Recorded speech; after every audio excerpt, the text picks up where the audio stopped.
일본 자민당의 제28대 신임 총재로 선출된 이시바 시게루 씨가 10월 1일 소집된 중의원과 참의원의 임시국회에서 총리 지명을 받고 천황으로부터 임명장을 받아 일본의 제102대 내각 총리 대신으로 취임했습니다. 주요 파벌의 뒷돈 주문과 회계부정, 고물가로 민생이 어려워져 자민당에 대한 국민 불신이 높은 상황에서 이시바 총리가 중의원 조기 해산 및 총선거라는 승부수를 통해 국민의 신임을 확보할 수 있을지 여부가 단기적으로 정권의 명운을 좌우할 것으로 예상됩니다. 납득과 공감 내각을 모토로 내건 이시바 총리는 규칙, 일본, 국민, 지방, 약자 및 여성의 기회라는 5가지를 지키는 것으로 내각의 기본 방침을 설명하고 있습니다. 당내 기반이 취약한 비주류였던 이시바 총리의 내각 관료 19명을 보면 무파벌이 10명인 반면 파벌을 유지 중인 아수파 및 해체를 선언한 모기파와 니카이파 각 2명, 기시다파 및 모리야마파 각 1명씩 기용함으로써 탈파벌을 일치면서도 파벌별 안배를 한 인사로 평가됩니다. 또한 처음으로 입각하는 대신을 13명이나 임명하여 쇄신감을 주고자 한 것으로 보이지만 이것은 역으로 자민당 내 비주류로 인맥이 부족한 이시바 총리의 현실이 반영된 것으로 해석되고 있습니다. 이시바 총리와 갈등 관계이자 뒷돈 문제의 주범인 아베파 출신은 내각에 한 명도 개용하지 않았는데 아베파 의원들을 중심으로 뒷돈 주문에 연루된 의원 88명에 대해 이번 중의원 선거에서 어떤 조치를 취할지가 유권자의 판단에 큰 영향을 줄 것으로 보입니다. 무법자처럼 결정을 뒤집는다고 스스로 인정하고 비판을 감수하면서까지 총리 취임도 하기 전에 승부수를 던진 중의원 해산 및 투표로 국민의 신임을 물어 정권을 안정화시키겠다는 발상입니다만 만약 현재보다 의석수가 줄어드는 결과가 나온다면 절치부심하고 있는 최대 파벌인 구아베파와 2대 파벌인 아수파의 역공을 받아 오히려 정권의 발목을 잡히는 결과를 초래할 수도 있습니다. 이시바 내각이 펼칠 제반 정책들은 실무적으로 검토하여 실행안이 나오겠습니다만 우리나라와 직접 관계가 있는 외교 및 국방 정책에 대해 이시바 총리가 보여왔던 입장들을 살펴보도록 하겠습니다. 이시바 총리는 역사 관련 문제에는 비둘기파, 안전보장 문제에는 매파로 평가되고 있습니다. 한국과 일본의 과거사 문제에 대해 일본의 역대 총리들과 비교하여 전향적인 발언을 해왔으며 안전보장 면에서는 일본의 방위력 강화를 주장해왔습니다. 과거사 문제에 대한 이시바 총리의 대표적인 언급들을 보면 독립국이었던 한국을 합병하고 창씨개명을 실시했다.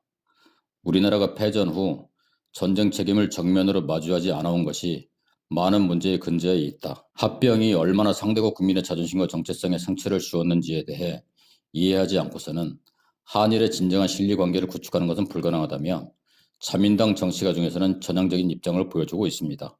야스쿠니 신사 참배에 대해서도 천황 폐하가 참배할 수 있는 환경 정비가 필요하다며 전범이 합사되어 있는 현 상황에서는 참배하지 않겠다는 입장을 견지하고 있습니다.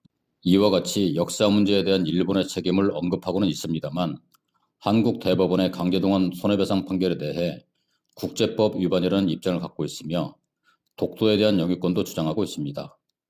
이시바 총리의 기본적인 본질은 일본 정부 여당인 자민당의 보수파 정치가일 뿐이며 총리 취임 후에는 당내 보수파를 의식하여 한층 더 강경한 입장을 보일 가능성도 있습니다. 현행 평화헌법의 핵심인 전투력 보유를 금지하는 헌법 구조에 자유대의 근거 규정을 삽입하는 자민당의 기본 정책에 찬성할 뿐만 아니라 핵보유를 금지하는 구조 2항을 삭제하고 자유대를 국방군으로 규정하는 헌법 개정을 주장하는 보다 보수적인 입장을 가지고 있습니다.